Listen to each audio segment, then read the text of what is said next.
State epidemiology, how can I help you? You had a party this weekend and 40 people who attended are now ill?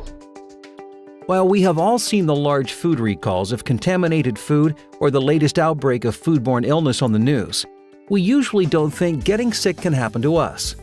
However, roughly 48 million people in the United States come down with a foodborne illness each year. That's roughly 16% of the entire United States getting sick each year because of something they ate. Foodborne illness is caused by consuming contaminated foods or beverages. Many different disease-causing microbes or pathogens can contaminate foods, so there are many different types of foodborne illnesses. Most foodborne diseases are infections caused by a variety of bacteria, viruses, and parasites. Other diseases are poisonings caused by harmful toxins or chemicals that have contaminated food.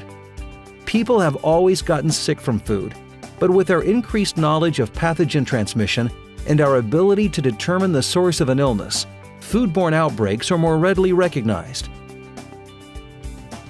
Food can become contaminated in countless ways during its journey from farm to fork.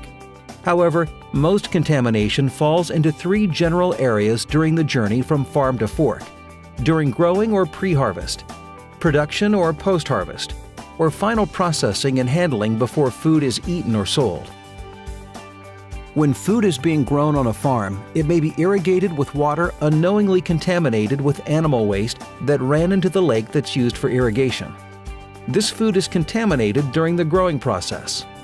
For foods of animal origin, contamination with disease-causing bacteria may occur at the time of slaughter or shortly thereafter. That's when bacteria in the animal's intestinal tract, such as Salmonella, can get on the surface of the product.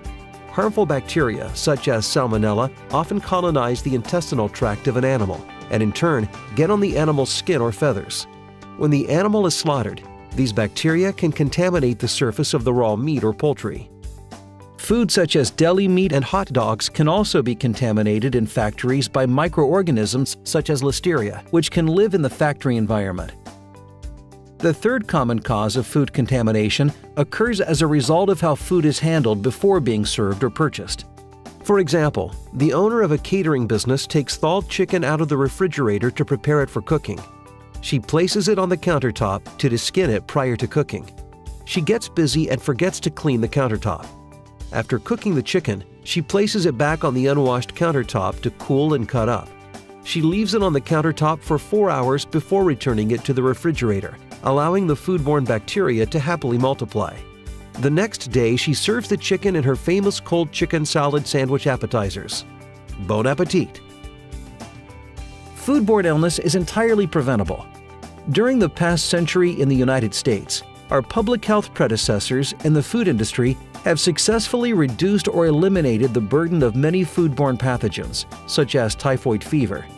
The burden of these foodborne diseases was reduced through a combined effort of better sanitation, public health surveillance and outbreak investigation, and food processing improvements, such as pasteurization, refrigeration, and freezing, commercial canning procedures, and the implementation of hazard analysis and critical control points, HACCP. In some instances, development of vaccines has played a role in reducing disease incidence. Even though we've had these advances, problems with foodborne illnesses still occur. We are continuing to identify differences in the pathogens causing illness and the people becoming ill. These differences reflect changes in the ways our modern society produces and handles food, changes in dietary patterns, the international source for much of the food that we eat, as well as changes in the susceptibility of portions of our population to illness.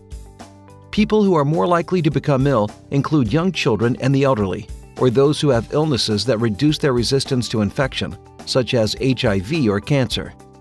The leading causes of foodborne illness in the United States today are norovirus, Salmonella, and Clostridium perfringens, with over 50% caused by norovirus alone. The highest causes of death from foodborne illness are Salmonella, Toxoplasma gondii, and Listeria monocytogenes.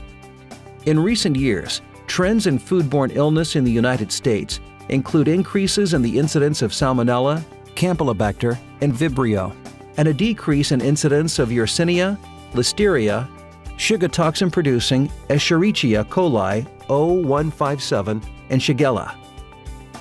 In addition to the health burden, the financial burden of the individual and industry can be heavily impacted as a result of a foodborne illness or outbreak.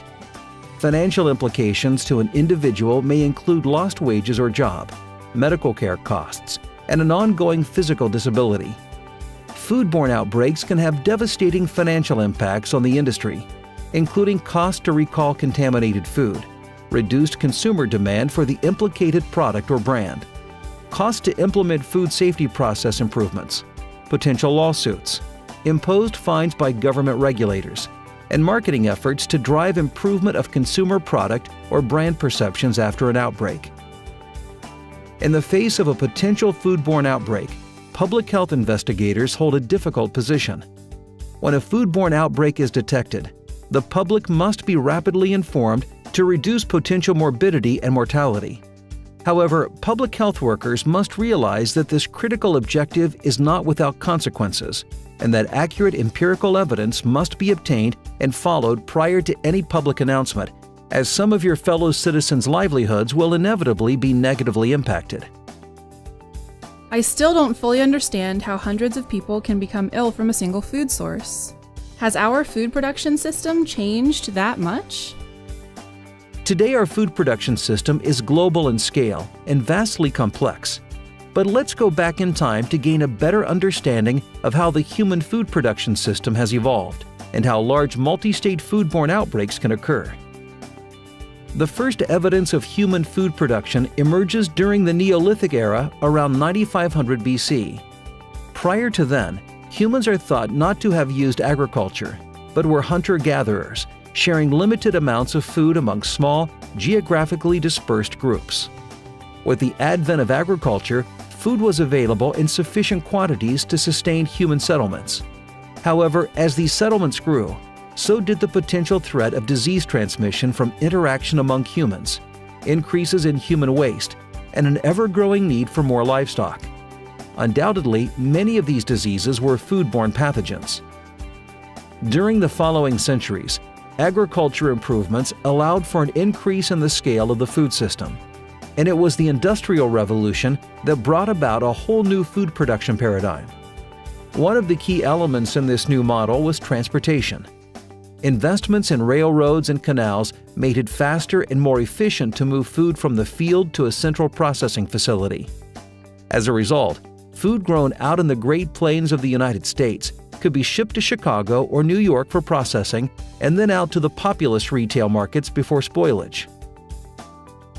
While the new food production model reduced financial costs for producers and consumers alike, it also increased the risk for foodborne illness. If food was contaminated in the central processing facility, for example through poor sanitation practices, that food was now reaching many more people. The mechanical, technological, and biological advances realized in the past 100 years have allowed a regional and then national-wide food production system to rapidly expand into an intertwined global food market. Today, consumers experience in their local grocery store relatively cheap, fresh products from around the world to allow for year-round availability. In addition, grocery stores in the United States have undergone a transformation in the number of items they offer to consumers. In 1960, grocery stores sold on average 5,900 separate products. By 1979, that number increased to 7,800. These numbers are dwarfed by today's standards, where a grocery store sells on average 42,686 separate products. Even a small slip in food safety among the large number of different products sold today has significant potential to cause illness in many people. Through diligent public health work and regulation, safe food in the modern age has become widely available and is now expected by consumers. However, oversight on the global food production system to ensure all produced food is safe is not possible. Most food producers ensure their products meet the highest of standards. However, when food contamination events do occur, they are likely to have a regional, national, and potentially even a global effect because of our modern food production model. Therefore, a large number of people are potentially at risk of developing illness. While egregious food contamination is readily identified by public health surveillance systems, low-level food contamination is difficult to detect due to fewer people becoming ill across a wide food distribution area. To react to the changing food production system, public health surveillance systems are employing the use of new laboratory and technological techniques to allow public health investigators greater probability in detecting foodborne outbreaks that have cases spread across large geographical areas. As a result, local and state public health foodborne outbreak investigators may find themselves working with national partners at CDC and FDA to put the pieces together to solve a foodborne outbreak. In our next video, we'll introduce you to the United States federal agencies that regulate the food industry and investigate foodborne outbreaks, particularly looking at how they can assist state and local public health officials during foodborne outbreaks.